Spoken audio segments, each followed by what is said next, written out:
오늘 주시는 하나님의 말씀은 사도행전 1장 9절에서 11절까지 말씀입니다.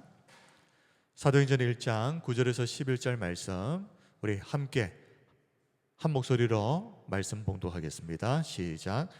이 말씀을 마치시고 그들이 보는데 올려져 가시니 구름이 그를 가리어 보이지 않게 하더라. 올라가실 때에 제자들이 자세히 하늘을 쳐다보고 있는데 흰옷 입은 두 사람이 그들 곁에 서서 이르되 갈릴리 사람들아 어찌하여 서서 하늘을 쳐다보느냐. 너희 가운데에서 하늘로 올려지신 이 예수는 하늘로 가심을 본 그대로 오시리라 하였느니라. 아멘. 오늘은 기독교 교리 9번째 시간 재림과 최후 심판에 대해서 살펴보도록 하겠습니다. 2주 전에 구원과 확신에 대해서, 그리고 지난주 성화와 영적 전쟁을 다루었습니다. 오늘은 재림과 최후 심판을 다루게 될 텐데, 이 두 가지를 짝을 이루어서 살펴보는 이유는 다 이어서 연관이 되기 때문입니다.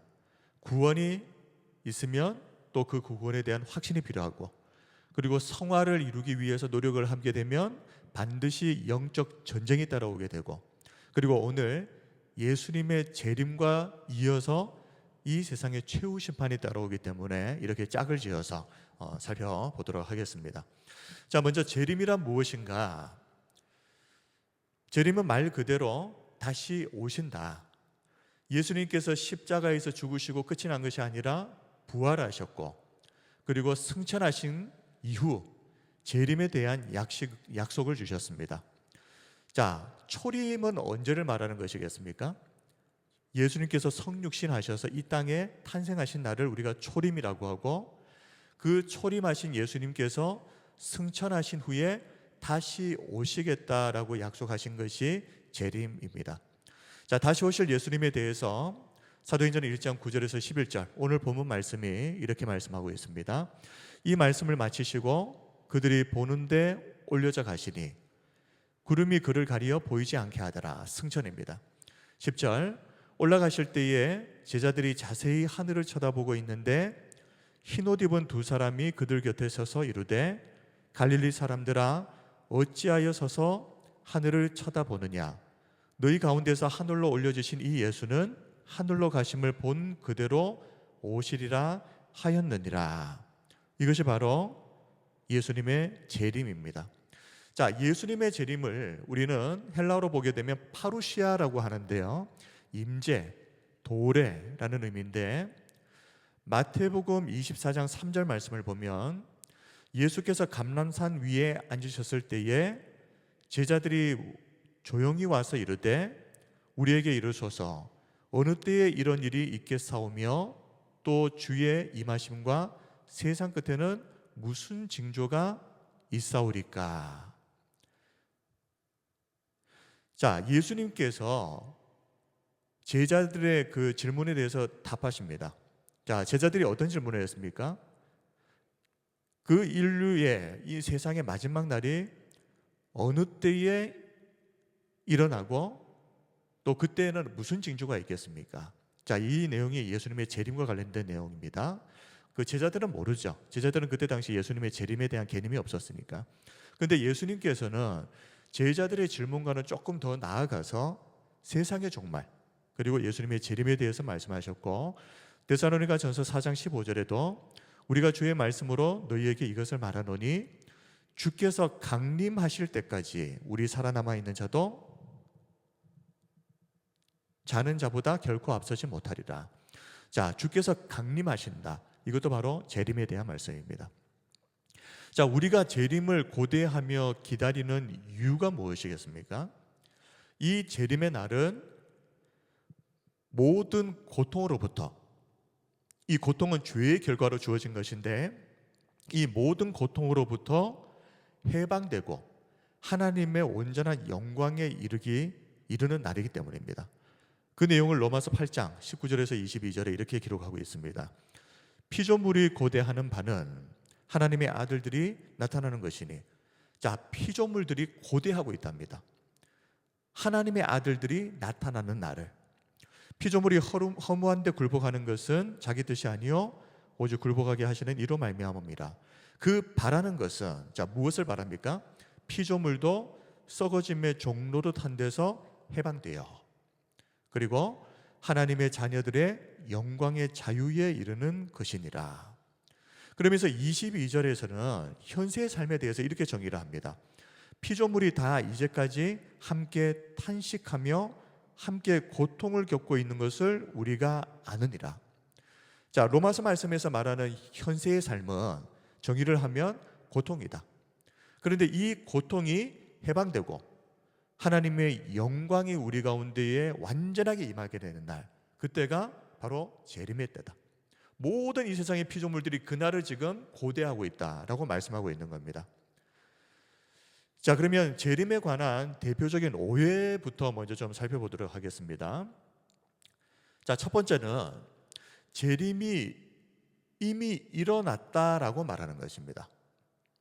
마태복음 24장 26절에서 27절을 보면 그러면 사람들이 너희에게 말하되 보라 그리스도가 광야에 있다 하여도 나가지 말고 보라 골방에 있다 하여도 믿지 말라.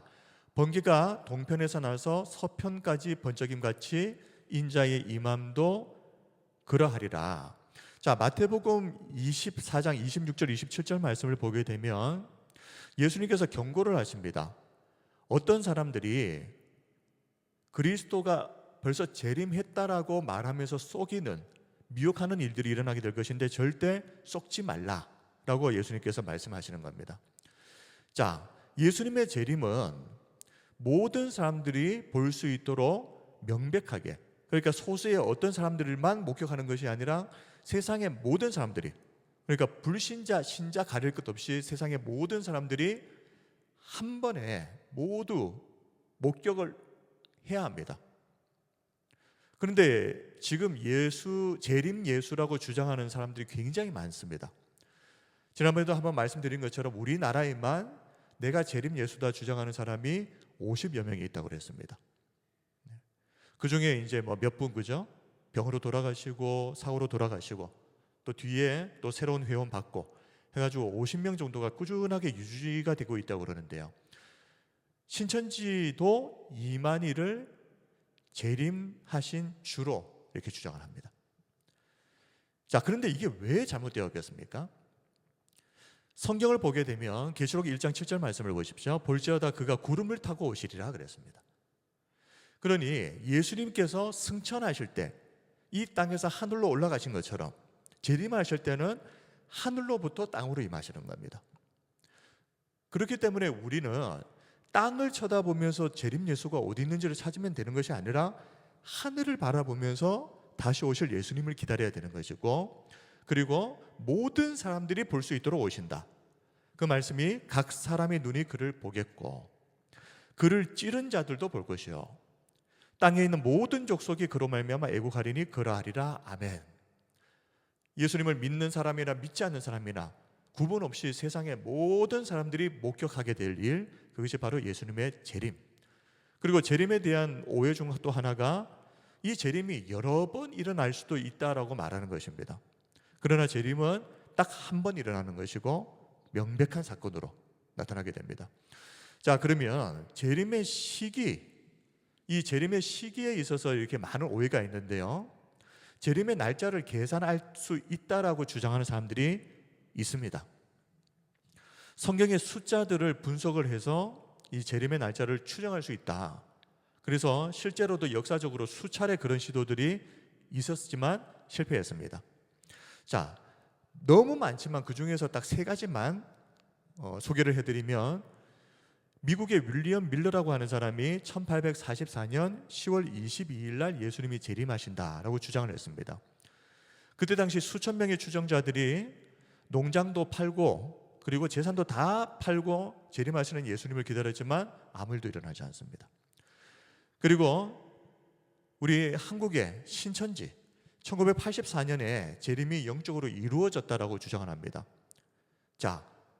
이미 재림이 이루어졌다.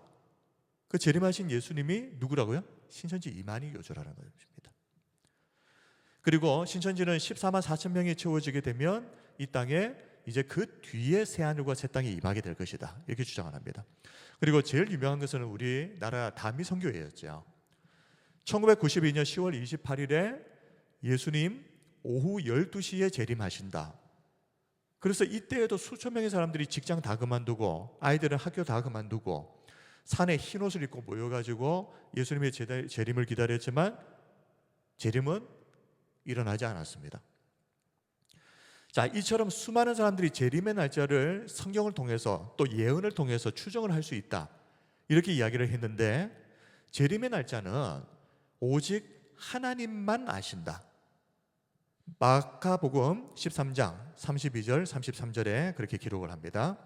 그러나 그날과 그때는 아무도 모르나니 하늘에 있는 천사도 아들도 모르고 그랬습니다.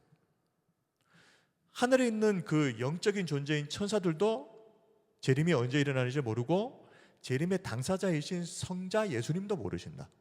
유일하게 누가 아십니까? 아버지만 아시느니라. 주의하라, 깨어있으라, 그때가 언제인지 알지 못함이라.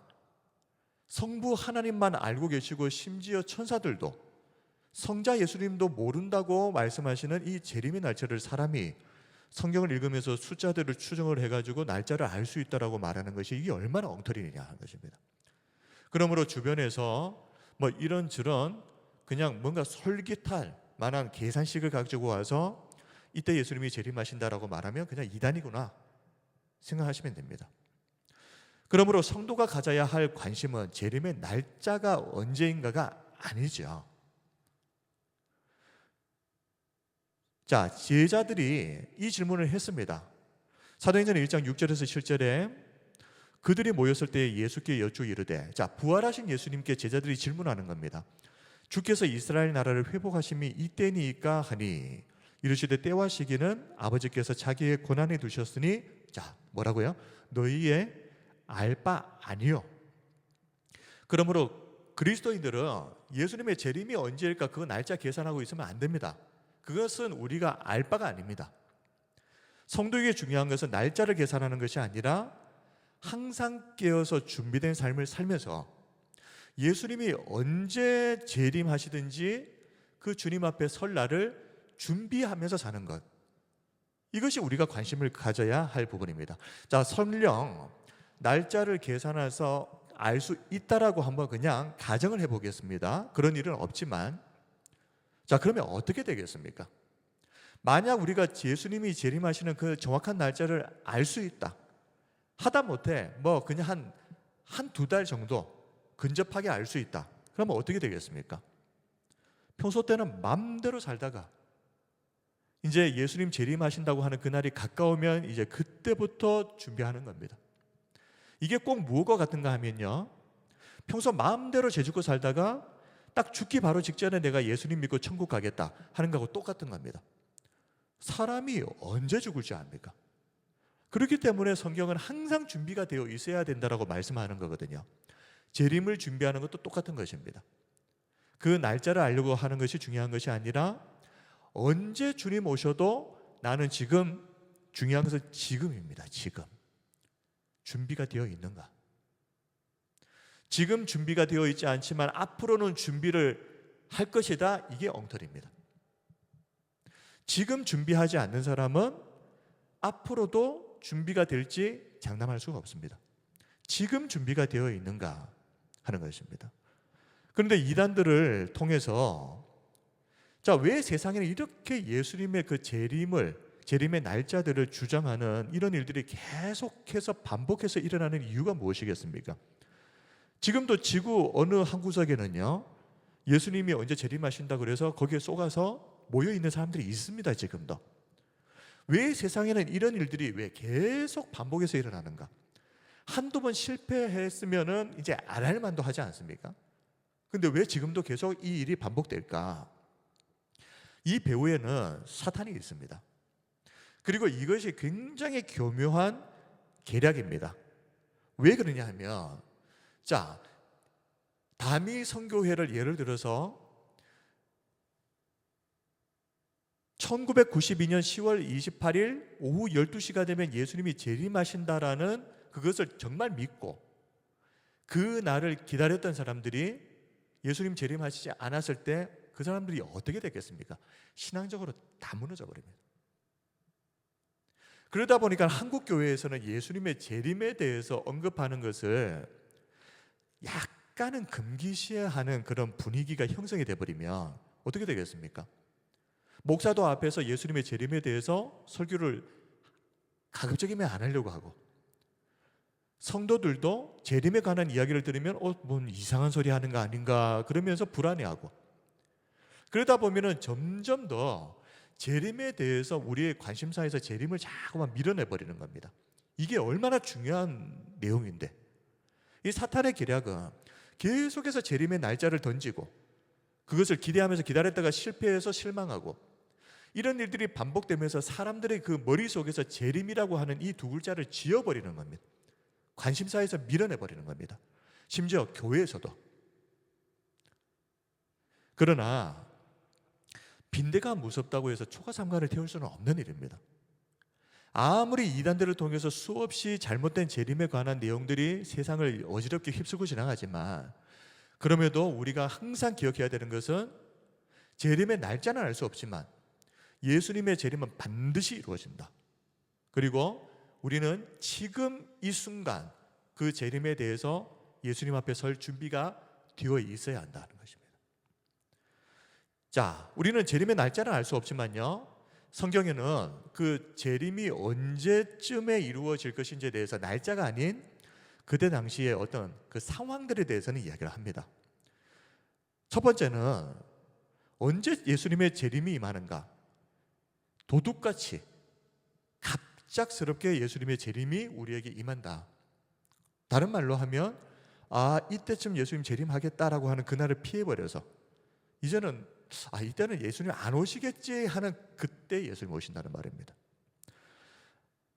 마태복음 24장 42절부터 42절입니다. 그러므로 깨어 있으라. 어느 날에 너희 주가 임할는지 너희가 알지 못함이니라. 너희도 아는 바니 만일 집주인이 도둑이 어느 시각에 올 줄을 알았더라면 깨어 있어 그 집을 뚫지 못하게 하였으리라. 이러므로 너희도 준비하고 있으라. 생각하지 않은 때에 인자가 오리라. 그렇지 않겠습니까? 자, 도둑이 언제 올지 미리 선전포고를 하고 시간까지 알려줬다면 그 집에 도둑이 어떻게 들어오겠습니까? 근데 예수님의 재림은 마치 도둑이 사람들이 방심을 하고 있을 때, 설마 하고 뭔가 이게 그러고 있을 때 갑자기 그냥 도둑이 와서 다 털어가 버리는 것처럼, 예수님의 재림도 세상에 많은 사람들이 세상에 취해서 방심하고 있을 그때에 예수님 재림하신다. 그러면 지금 우리가 살고 있는 세상을 보십시오. 교회조차도 재림에 대한 언급을 조심스러워하고, 머릿속에서 너무 어느 순간부터 재림에 관한 그 내용들이 성도들의 머릿속에서도 지워져 버린 이런 상태, 이때가 어떻게 보면 방심하고 있는 때거든요. 자, 누가복음 17장 26절에서 30절 말씀을 보면 두 때를 언급합니다. 노아의 때에 된 것과 같이 노아의 때처럼 인자의 때에도 그러하리라. 예수님의 재림이 꼭 비슷한 때가 있는데 노아 때처럼 예수님의 재림이 임한다는 것입니다. 노아가 방주에 들어가던 날까지 사람들이 어떻게 했습니까? 먹고 마시고 장가들고 시집가더니 홍수가 나서 그들을 다 멸망시켰으며, 자, 또 두 번째 때, 또 롯의 때와 같으리니, 자, 사람들이 어떻게 합니까? 먹고 마시고 사고 팔고 심고 집을 지었다. 롯이 소돔에서 나가던 날에 하늘로부터 불과 유황이 비오듯 하여 그들을 멸망시켰느니라. 인자가 나타나는 날에도 이러하리라. 예수님께서 노아의 때와 롯의 때를 언급을 하시면서 예수님이 재림하시는 그때 딱 이런 일들이 벌어지게 된다. 자, 노아의 때, 성경에는 120년이라고 이야기는 나오지 않았지만 오랜 세월 동안 노아와 그의 가족들이 방주를 짓습니다. 그러면서 끊임없이 경고하죠. 왜냐하면 세상 사람들이 왜 산꼭대기에다가 배를 왜 만드느냐, 그런 질문을 할 때마다 노아와 그의 가족들이 하나님이 말씀하신 그 인류 멸망의 때에 이야기했지 않겠습니까? 그런데 사람들은요, 노아가 방주에 들어가던 날까지 그랬습니다. 이 들어가던 날이 언제입니까? 아직 비는 오지 않았습니다. 노아가 방주에 들어가서 7일 후에 비가 왔거든요. 근데 상징적인 일이 일어난 것입니다. 방주의 문이 닫혀 버립니다. 근데 이때에도 사람들은 홍수로 인해서 세상이 멸망하는 때가 왔다, 이 감이 없습니다. 세상에 취해서 먹고 마시고 장가들고 시집가고 있었습니다.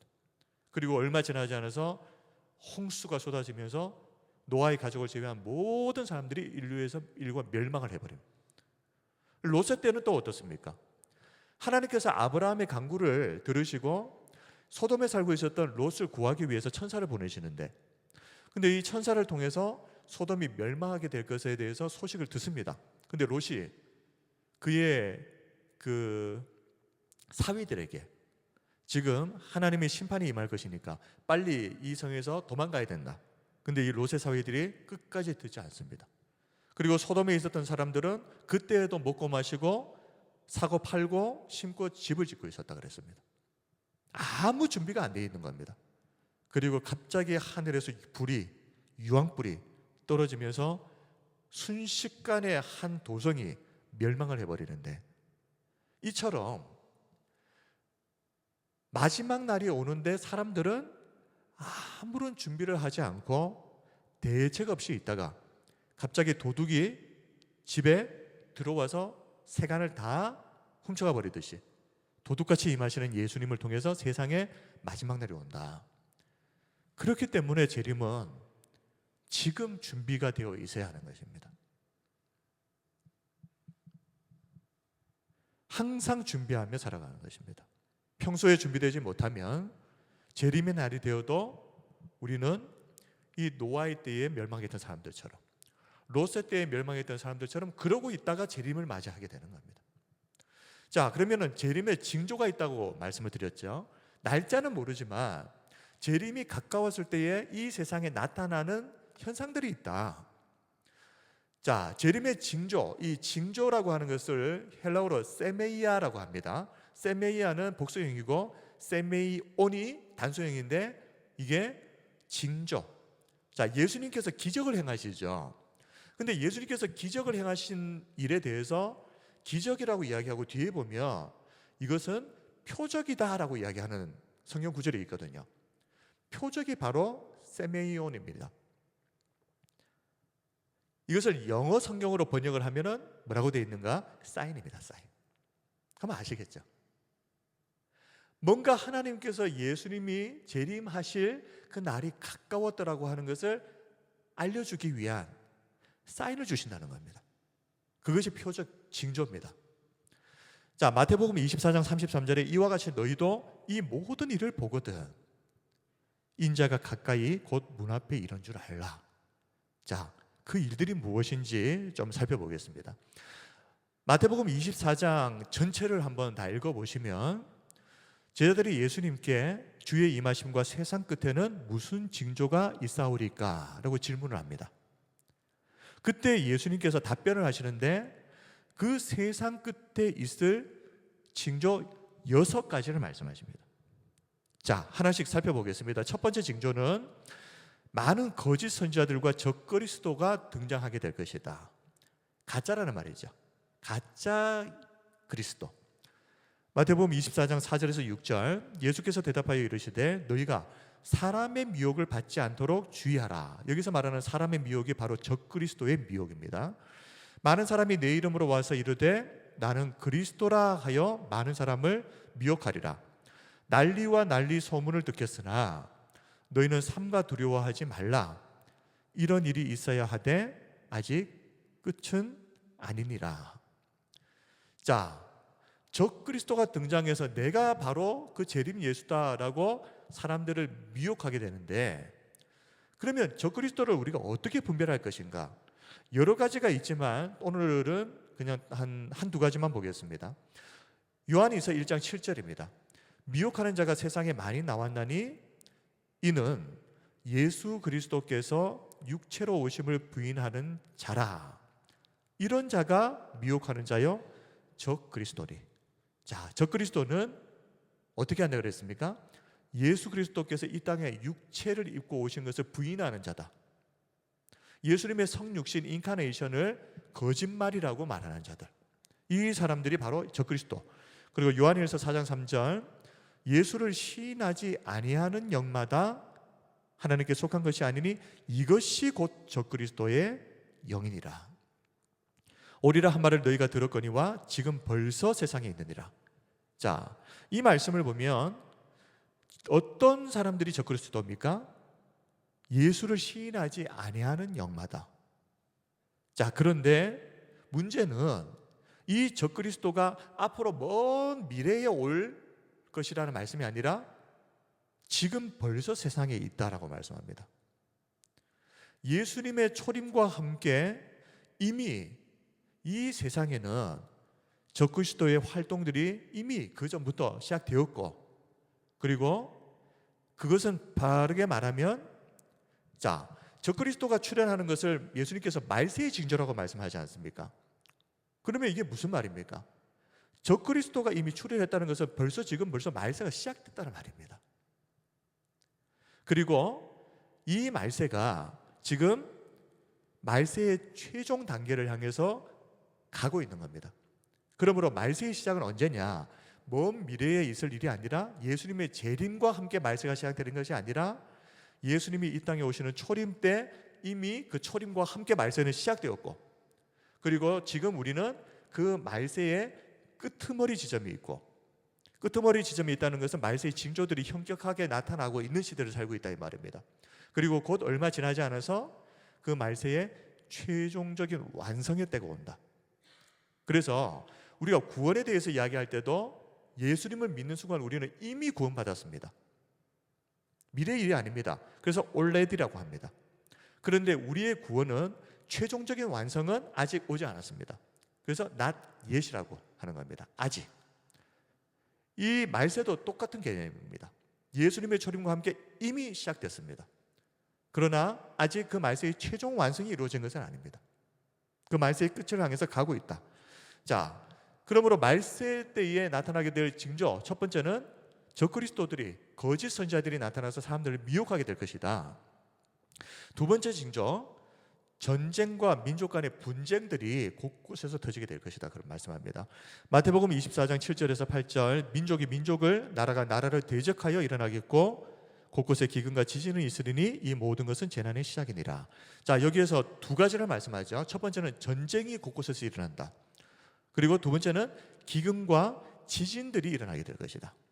자, 그 네 번째, 박해와 배교와 불법이 성행하게 될 것이다 말씀합니다. 24장 9절에서 13절입니다. 그때의 사람들이 너희를 환난에 넘겨주겠으며 너희를 죽이리니 너희가 내 이름 때문에 모든 민족에게 미움을 받으리라. 박해죠. 예수님을 믿는 사람들이 세상에서 박해를 받게 될 것이다. 10절, 그때 많은 사람들이 실족하게 되어 서로 잡아주고 서로 미워하겠으며, 이게 뭡니까? 배교입니다. 실족했다. 평소 때는 교회 잘 다니고 신앙생활 잘했다가 이때에 수많은 사람들의 믿음이 무너져 버린다는 겁니다. 배교, 예수님을 부인하고 떠나버린다는 거죠. 그러면 좀 이상하다 생각할 겁니다. 아니, 그러면 그 사람들의 구원이 취소된 거냐? 그게 아니라 이 사람들은 애초에 처음부터 단 한 번도 예수님을 진짜 믿은 적이 없는 사람들입니다. 다시 말하면 이때가 되면 진짜와 가짜가 분명하게 구분되는 때가 되는 것입니다. 구원이 취소가 아닙니다. 가짜 그리스도인들이 그 정체가 드러나게 되는 날입니다. 그리고 그들은 교회를 다녔지만 그때는 예수님 모른다고 배교하고 등을 돌리고 교회를 떠나가게 될 것입니다. 거짓 선자가 많이 일어나 많은 사람을 미혹하겠으며 불법이 성함으로, 자, 불법이 성하다. 많은 사람의 사랑이 식어지리라. 서로를 믿지 못하는 상황이 되어버리는 거죠 이제. 그러나 끝까지 견디는 자는 구원을 얻으리라. 자, 다섯 번째 징조는 복음이 모든 민족에게 전해져야 마지막 날이 옵니다. 14절, 이 천국 복음이 모든 민족에게 증언되기 위하여 온 세상에 전파되리니 그제야 끝이 오리라. 하나님의 말씀, 예수 그리스도의 복음이 모든 민족과 열방과 족속들에게 다 들어가고, 그리고 이 말씀들이 그들에게 전해지고 나서, 그리고 그때에야 끝이 올 것이다. 그래서 지금도 계속해서 성경을 번역하고 미전도 종족들을 찾아가서 선교를 하는 이유가 이 일들이 이루어져야 선제돼야 그 다음에 예수님의 재림이 따라오기 때문에 그렇습니다. 자, 그렇다면 복음이 전해져야 할 가장 마지막 장소, 세상의 끝이 어디겠습니까? 성경은 그것이 바로 이스라엘이라고 말합니다. 예수님을 십자가에 못 박아 죽였던 그 유대인들에게 마지막 예수님의 복음이 들어가서 그들 가운데에 많은 사람들이 믿고 죽기로 돌아오는 일들이 일어나게 될 것인데, 이것이 말세가 마지막 재림이 가까웠다는 가장 분명한 증거가 된다 말씀을 하거든요. 자, 로마서 11장 25절에서 27절 말씀이 그 말씀입니다. 형제들아, 너희가 스스로 지혜 있다 하면서 이 신비를 너희가 모르기를 내가 원하지 아니하노니, 이 신비는 이방인의 충만한 수가 들어오기까지 이스라엘의 더러는 우둔하게 된 것이라. 그리하여 온 이스라엘이 구원을 받으리라. 기록된 바 구원자가 시온에서 오사 야곱에게서 경건하지 않은 것을 돌이키시겠고, 내가 그들의 죄를 없이 할 때에 그들에게 이루어질 내 언약이 이것이라 함과 같으니라. 예수님이 유대인의 피로 이스라엘 백성들 가운데에 나셨는데, 그런데 유대인들이 그 메시아이신 그리스도를 십자가에 못 박아 죽여버리는 어리석고도 어리석은 행동을 했습니다. 수많은 사람들이 예수님이 행하신 이적, 기적, 그 기적이 뭐라 그랬습니까? 표적이라고 했지 않습니까? 단순히 어떤 현상이 일어난 것이 아니라 예수님은 이 일을 통해서 내가 바로 그 그리스도라고 하는 것을 사인, 힌트를 보여주신 겁니다. 자, 예를 들어서 하나만 볼까요? 예수님이 가장 먼저 일으키셨던 첫 번째 기적, 표적, 그게 뭐였습니까? 가나의 혼인잔치에 물로 포도주를 만드신 사건이었죠. 그리고 성경은 표적이라고 이야기합니다. 자, 물로 포도주를 만든 것은 분명히 기적입니다. 근데 성경은 왜 그것을 표적이라고 이야기하겠습니까? 단순히 물이 포도주가 됐다는 현상을 말하려고 하는 것이 아니라 이것을 보고 깨달아야 되는 게 있다는 겁니다. 예수님이 바로 그리스도라고 하는 사실을. 이게 어떻게 이어지겠습니까? 물이 포도주가 되는 것은 있을 수 없는 일이죠. 항아리에다가 그냥 물을 퍼담았는데 그게 포도주로 바뀌었다. 그것도 극상품의 포도주로. 있을 수 없는 일입니다. 그런데 그것보다 더 있을 수 없는 일은 죄인이 스스로 회개하고 돌이켜서 구원받는, 죄의 종으로 살고 있었던 사람이 하나님의 자녀로 구원받는 일은 물이 포도주가 되는 것보다 더 있을 수가 없는 기적 중의 기적입니다. 그런데 예수님은 물이 포도주로 바뀌는 이 사건을 통해서 뭘 보여주시는 겁니까? 내가 그리스도로서 이 땅에 와서 물이 포도주로 바뀌는 것보다 더 놀라운 기적, 죄인인 인간들을, 죄의 종으로, 마귀의 종으로 살고 있던 이 사람들을 하나님의 자녀로 바꾸는 그 일을 위해서 내가 왔다는 것을 표적으로서 보여주신 것이 첫 번째 기적인 가나의 혼인잔치, 물로 포도주를 만드신 사건인 겁니다. 그러니까 예수님을 통해서 일어났던 그 모든 기적의 현장에는 그것이 단순히 어떤 현상이 아니라 이걸 통해서 보라는 겁니다. 이분이 누구이신지를, 그리스도라는 겁니다. 그러므로 우리가 성경에 나타나 있는 기적들을 보면서 야, 신기하다 그러고 있으면 안 됩니다. 이 표적에 담겨져 있는 사인을 봐야 된다는 말이죠. 왜 하필이면 이 표적을 행하셨을까? 예수님이 귀신 들린 자들을 고치시고 병든 자들을 고치시는, 이것을 성경은 표적이라고 이야기하거든요. 이 모든 것들이 예수님이 그리스도라고 하는 것을 보여주는 사인이란 말입니다. 자, 여섯 번째 징조는 하늘의 징조들이 일어나게 될 것인데 해와 달과 별의 변화가 일어나게 됩니다. 마태복음 24장 29절, 그날 환난 후에 즉시 해가 어두워지며 달이 빛을 내지 아니하며 별들이 하늘에서 떨어지며 하늘의 권능들이 흔들리리라. 자, 이 해와 달과 별의 이 변화는 우리가 그냥 보통 생각하는 단순한 자연 재해를 넘어서는 극단적인 자연 현상들이 일어난다는 말입니다. 그저 이제 뭐 지구 온난화 그 정도로 생각하시면 안 됩니다. 뭐 미세먼지가 많아져 가지고 요즘에는 달이 별이 잘 안 보인다 이런 수준을 말하는 것이 아니라 해가 어두워져 버리고 달이 빛을 잃어버리고 별들이 하늘에서 떨어지는 극단적인 자연 현상들이 일어난다. 그리고 이 외에 징조와 현상에 대해서 디모데후서 3장 1절에서 5절 말씀을 보면 또 말씀합니다. 너는 이것을 알라. 말세에 고통하는 때가 이르러 그랬습니다. 말세 마지막 때가 되면 고통하는 때가 될 텐데, 자, 어떤 일이 일어나는가?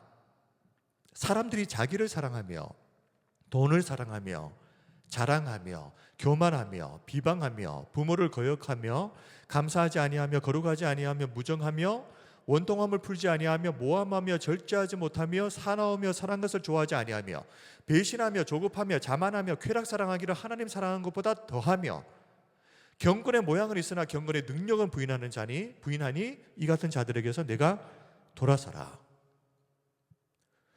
지금 이 일들이 말세에 일어나는 일이라고 하는데 지금 우리가 살고 있는 이 세상에서 일어나고 있는 일들입니다. 그러므로 먼 미래에 예수님의 재림이 있을 것이라고 생각하는 것만큼 어리석은 일이 없습니다. 지금 현재 디모데후서에 바울이 말했던 말세의 징조들이 현격하게 나타나고 있고 또 여러 가지를 이야기했지만 사실 알고 보면 극단적이고 이기적인 자기 사랑에 빠져서 사람들이 살게 된다. 모든 것들을 나를 위해서, 심지어 나를 위해서, 나를 사랑하기 위해서 부모도 거역해버리는 이런 일들, 극단적이고 이기적인 자기 사랑에 빠져서 고통하는 때가 이 땅에 이르게 될 텐데 그때가 바로 말세다. 근데 그게 우리가 지금 살고 있는 세상이라는 말입니다. 자, 앞에서 언급했던 이 모든 일이 있은 후에 특별히 예수님께서 마태복음 24장에서 말씀하신 6가지의 이 징조들, 이 일이 있은 후에 예수님이 재림하신다. 자, 마태복음 24장 30절에서 31절이 이제 결론입니다. 그때 인자의 징조가 하늘에서 보이겠고 그때 땅의 모든 족속들이 통곡하며 그들이 인자가 구름을 타고 능력과 큰 영광으로 오는 것을 보리라. 그가 큰 나팔 소리와 함께 천사들을 보내리니 그들이 그의 택하신 자들을 하늘 이 끝에서 저 끝까지 사방에서 모으리라. 예수님이 재림하시는 날이 오면 예수님은 하늘로부터 오십니다. 인자가 구름을 타고 능력과 큰 영광으로 오는 것을 보리라.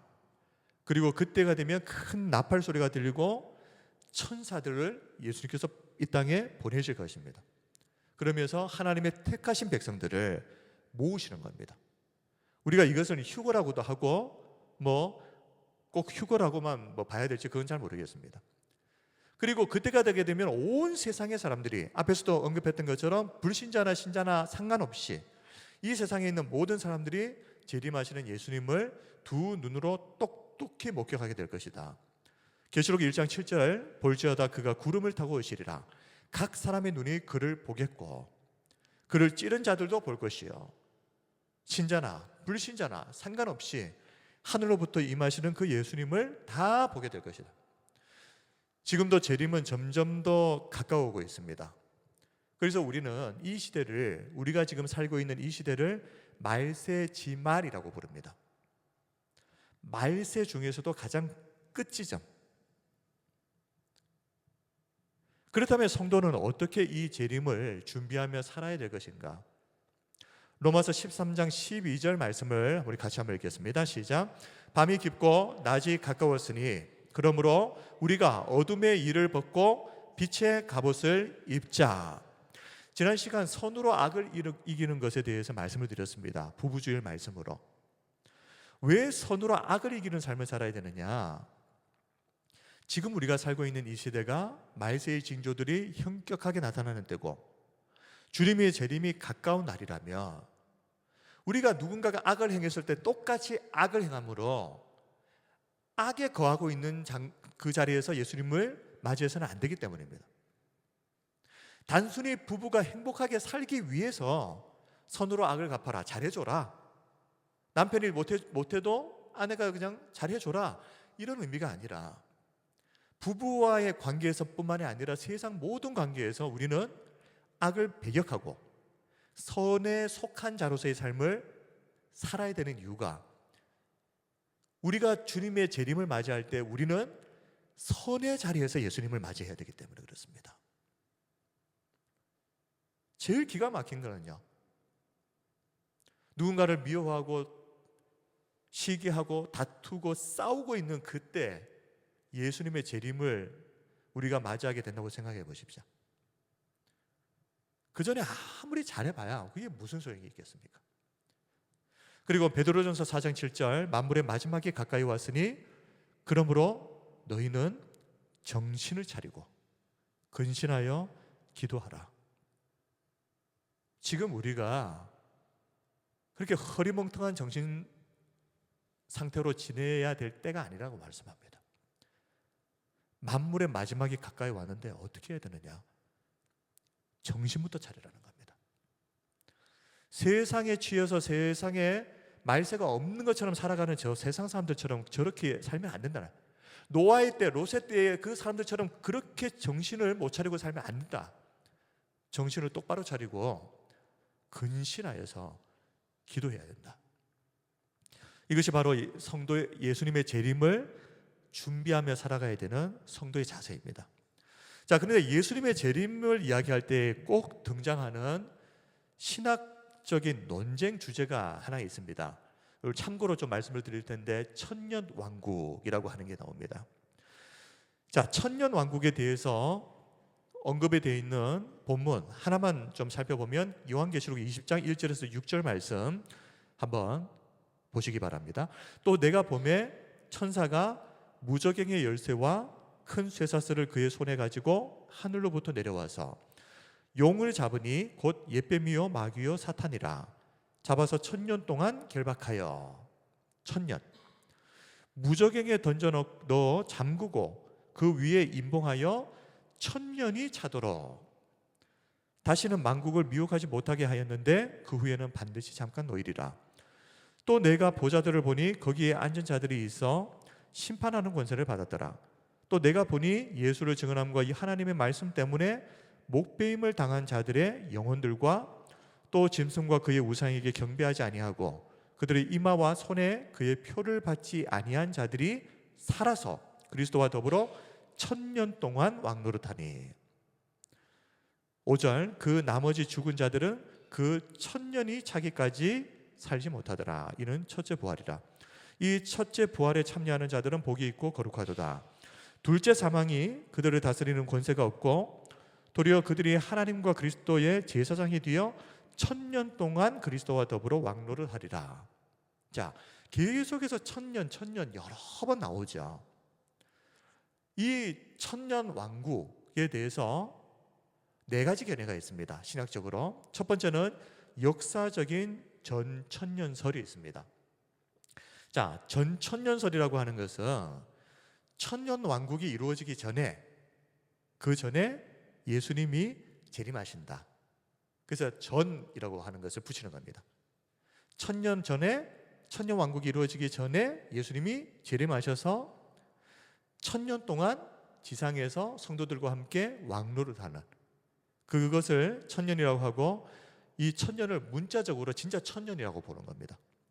그런데 세대주의적 전천년설은 이 예수님의 재림이 두 번이다 이렇게 말합니다. 예수님께서 공중에서 오시는 그 첫 번째 재림이 있고, 그리고 대환란이 일어난 후에 예수님께서 다시 지상으로 재림하시는, 그리고 나서 천년 왕국이 시작된다, 이런 주장인데, 그 개혁주의 신학자들 중에서는 세대주의적 전천년설을 인정하는 사람은 없습니다. 세 번째로 무천년설. 자, 무천년설이라고 하는 것은 천년이라고 하는 것이 진짜 천년을 말하는 게 아니다, 상징적인 의미다. 그리고 이 천년 왕국이라고 하는 시기는 예수님의 초림부터 그리고 앞으로 재림하시기 날까지의 그 전 기간, 지금 벌써 예수님 초림하신 때로부터 2000년이 지났지 않습니까? 1000년 훨씬 넘었죠. 그러므로 문자적인 천년이 아니라 예수님이 초림하신 성육신하신 그때로부터 다시 오신다고 말씀하신 재림의 때까지를 전부 다 천년 왕국의 기간이다, 이렇게 보는 겁니다. 그리고 이 천년 왕국의 기간이 끝난 후에 예수님이 재림하신다. 그 무천년설입니다. 네 번째로 후천년설이라고 하는 것은 이제 천년 왕국이 있고 나서 먼저 그 다음에 예수님이 재림하신다, 이런 의미입니다. 자, 이 중에서 목사님 어떤 게 맞습니까? 물어보지 마십시오. 신학대학원의 교수님들도 생각이 다릅니다. 그렇기 때문에 저도 여기에 대해서 뭐가 맞다라고 말씀은 안 드립니다. 근데 중요한 것은 무엇이겠습니까? 시기 몰라도 됩니다. 후천년인지 전천년인지 무천년인지 알 필요 없습니다. 중요한 것은 항상 준비하면서 사는 겁니다. 항상 준비된 자에게 무천년이고 전천년이고 후천년이고 무슨 의미가 있습니까? 그리고 시기가 언제가 되든 그게 무슨 의미가 있습니까? 항상 준비가 되어 있는데. 요한계시록 22장 20절 말씀을 우리 같이 한번 읽읍시다. 시작. 이것들을 증언하신 이가 이르시되 내가 진실로 속히 오리라 하시거늘 아멘. 주 예수여 오시옵소서. 마라나타. 언제 오셔도 상관없습니다. 항상 우리는 이 땅에서 살아가는 동안 예수님이 다시 오실 그날을 우리는 고대하고 기다리며 주님의 재림을 기다립니다. 마라나타. 이렇게 살면 되는 겁니다. 자, 우리 최후 심판은 빨리 좀 넘어가겠습니다. 자, 최후 심판. 자, 예수님의 재림과 함께 이제 최후 심판이 바로 이어지는 것이죠. 시작되는 겁니다. 이 심판의 목적은 하나님의 영광과 주권을 드러내는 겁니다. 이 온 세상에, 이때는 믿는 자나 믿지 않는 자나 세상의 모든 사람들에게 하나님의 그 영광과 주권이 다 드러나 버리는 시간, 그리고 각 사람이 받게 될 보상과 형벌이 드러나게 되고, 그리고 각 사람에게 하나님의 심판을 행하시는 날입니다. 자, 그런데 최후 심판의 주체가 누구냐? 그 심판을 그러면 누가 주도적으로 이 심판을 진행하는가? 예수 그리스도이십니다. 하나님께서 그리스도를, 예수님을 심판의 대리자로 세우신다. 그 내용이 요한복음 5장 22절에 나옵니다. 아버지께서 아무도 심판하지 아니하시고 심판을 누구에게요? 다 아들에게 맡기셨다 그랬습니다. 그러므로 그 마지막 날에 예수님께서 재림하시는 것은 이 땅의 심판주로 오시는 것입니다.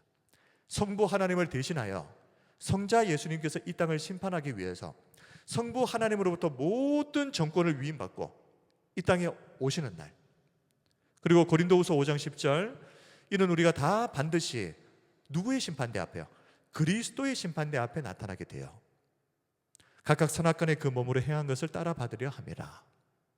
심판의 주체가 바로 예수 그리스도 성자 예수님이시다. 자, 그리고 이제 누가 심판을 받게 됩니까? 타락한 천사들.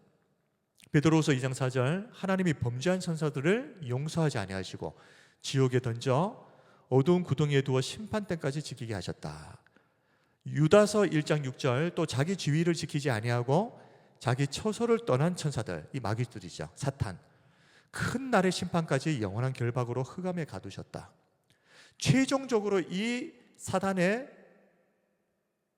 심판이 예수님의 재림과 함께 이루어지게 될 것이고, 그리고 이 마귀, 사탄만 심판받는 것이 아니죠. 모든 사람들. 그런데 불신자들은 재앙의 심판을 받게 되고 신자들은 상급을 받는 날이 이 날이다. 마태복음 25장 31절에서 33절입니다. 인자가 자기 영광으로 모든 천사와 함께 올 때에 자기 영광의 보좌에 앉으리니 모든 민족을 그 앞에 모으고 각각 구분하기를. 이것이 심판정입니다. 예수님께서 재판장의 자리에 앉으셔서 세상의 모든 민족들을 그 앞에 모으시고 각각 구분하신다. 각각 구분하기를 목자가 양과 염소를 구분하는 것 같이 하여 양은 그 오른편에 염소는 왼편에 두리라. 그래서 하나님께서 심판하셔서 지옥의 형벌을 담당하게 할 불신자들과 이 땅에서 믿음으로 살았던 신자들을 구분하셔서 오른쪽과 왼쪽으로 정확하게 구별하신다는 것입니다. 그것을 진행하시는 분이 예수님이시다. 그리고 로마서 2장 5절에서 6절, 다만 내 고집과 회개하지 아니한 마음을 따라 진노의 날 하나님의 의로우신 심판이 나타나는 그 날에 임할 진노를 내게 살는도다. 하나님께서 각 사람에게 그 행한 대로 보응하시되, 하나님께서 사람이 행한 대로 보응하시는 때가 바로 이때다. 자, 요한계시록 20장입니다. 요한계시록 20장 12절에서 15절, 여기는 생명책이라고 하는 단어가 나오는데 한번 주의해서 보시기 바랍니다. 또 내가 보니 죽은 자들이 큰 자나 작은 자나 그 보좌 앞에 서 있는데, 자, 요한 사도가 뭘 봤습니다. 근데 천국에서 어떤 광경을 보았는데 책들이 펴 있고 또 다른 책이 펴졌으니 곧 생명책이라. 죽은 자들이 자기 행위를 따라 책들에 기록된 대로 심판을 받으니 바다가 그 가운데서 죽은 자들을 내주고 또 사망과 음부도 그 가운데서 죽은 자들을 내주매 각 사람이 자기의 행위대로 심판을 받고 사망과 음부도 불못에 던져지니 이것은 둘째 사망 곧 불못이라. 누구든지 생명책에 기록되지 못한 자는 불못에 던져지더라. 자, 여기서 생명책이 나오는데요, 하나님의 그 심판대, 그리스도의 심판대에 책 하나가 있는데 그 책을 펴보니까 거기에 이름이 기록되어져 있다. 이것은 50점입니다. 이름만 기록되어 있는 것이 아니라 각 사람의 행위들이 기록되어져 있는 책이 생명책이다. 그리고 하나님께서, 특별히 정확하게 말하면 예수님께서 이 생명책을 보시면서 그 각 사람의 행위들을 다 따지시고, 그리고 그 행위, 그러니까 의롭지 못한 자들, 흰옷을 입지 못한 자들, 예수 그리스도의 보혈로 그 죄가 씻겨지지 못한 자들은 지옥에 불못이라고 되어 있습니다. 떨어지게 되는데 이것을 뭐라고 그랬습니까? 둘째 사망이라고 그랬죠. 그래서 사망은 두 가지가 있는 겁니다. 첫 번째 사망은 이 땅을 살아가면서 우리의 육신이 죽는 날, 그래서 이 육신에서 우리의 영혼이 떠나는 것을 첫째 사망이라고 하고, 둘째 사망은 무엇입니까? 심판을 받아서 지옥에 떨어지는 것이 둘째 사망. 둘째 사망 곧 불못이라. 누구든지 생명책에 기록되지 못한 자는 불못에 던져지더라. 자, 그러면 우리가 하나 알 수 있죠. 예수님을 믿고 구원받은 사람들에게는 둘째 사망이 있겠습니까? 없겠습니까? 없습니다. 그리고 어떤 사람의 경우에는 첫째 사망도 없는 사람도 있겠죠. 누구겠습니까? 예수님이 재림하실 때 살아있는 사람들은 육신의 죽음도 없이 첫째 사망도 없는 상태에서 둘째 사망도 없는, 그런 사람들이 있을 겁니다. 자, 그리고 마지막으로, 그러면 최후 심판의 근거가 뭐냐? 앞에서 계속해서 생명책에도 그 사람의 각자가 행한 일들이 기록되어 있다고 말씀드렸는데, 그러면 예수님 믿는 사람이라고 해서 안 믿는 사람들보다 더 의롭게 살았다고 말할 수 있겠습니까? 더한 사람도 있겠죠. 그러므로 최후 심판의 근거는 단순히 행위가 아니라 회개입니다. 죄를 지었다고 하는 것이 문제가 아니라 회개하고 예수님께로 돌이켰는가 하는 것입니다. 우리 마지막으로 마태복음 11장 20절에서 22절 말씀을 읽겠습니다. 시작. 예수께서 권능을 가장 많이 행하신 고을들이 회개하지 아니하므로 그때에 책망하시되, 화 있을진저 고라시나 화 있을진저 베세다야, 너희에게 행한 모든 권능을 두로와 시돈에서 행하였더라면 그들이 벌써 베옷을 입고 제에 앉아 회개하였으리라. 내가 너희에게 이르노니 심판날에 두로와 시돈이 너희보다 견디기 쉬우리라. 이 말씀에 보면 고라신과 벳세다를 두로와 시돈과 비교를 하고 있습니다. 고라신, 벳세다, 그리고 두로와 시돈, 누가 더 죄를 많이 지은 도시냐? 우열을 가리기 힘들 정도로, 어떻게 보면은 두로와 시돈이 더 고라신과 벳세다보다 더 죄를 더 많이 지었을 수도 있겠다 할 정도로. 그런데 고라신과 베세다가 하나님의 심판을 받을 수밖에 없는 이유가 뭐냐 하면 수도 없이 회개할 수 있는 기회를 주었는데 끝까지 회개하지 않았다는 것입니다. 그들의 행위가 아니라 그 행위를 회개하지 않은 것. 그러면서 예수님께서 두로와 시돈을 이야기하시죠. 만약 고라신과 베세다에 예수님께서 회개할 수 있는 기회를 주셨던 그 기회를 두로와 시돈이라고 하는 곳에 가서 저것도 똑같은 놈들이지만 똑같이 죄악 가운데 살고 있는 형편없는 사람들이지만 도시지만 만약 두로와 시돈에서 예수님이 그들에게 이적을 행하시고 권능을 행하시고 회개할 기회를 주셨다면 그들은 고라신 베세다 너희들은 끝까지 회개하지 않았지만 그들은 회개하고 돌이켰을 거다.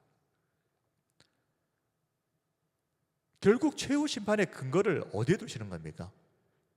회개입니다. 회개. 내가 너희에게 이르노니 심판날에 두로와 시돈이 너희보다 견디기 쉬우리라. 두로와 시돈은 벌써 베옷을 입고 제 위에 앉아 회개하였을 것이기 때문에 우리 성도 여러분, 오늘 재림과 최후 심판에 대해서 우리 긴 시간 동안 살펴보았습니다. 예수님은 재림하십니다. 세상의 사람들은 너무 허무맹랑한, 기독교는 너무 신비주의적이고 이상하다라고 이야기할지 모르겠지만 예수님께서 인간의 몸을 입고 이 땅에 오신 것부터가 신비입니다. 그리고 그 예수님이 십자가에 죽으시고 부활하신 것, 그리고 승천하신 것, 이것이 사실이라면 예수님의 재림은 거짓이라고 어떻게 말하겠습니까? 차라리 다 거짓말이라고 못 믿는다고 말해야죠. 예수님이 어떻게, 하나님이 어떻게 인간의 육신의 몸을 입고 이 땅에 와? 아니, 사람이 죽었는데 어떻게 다시 살아나?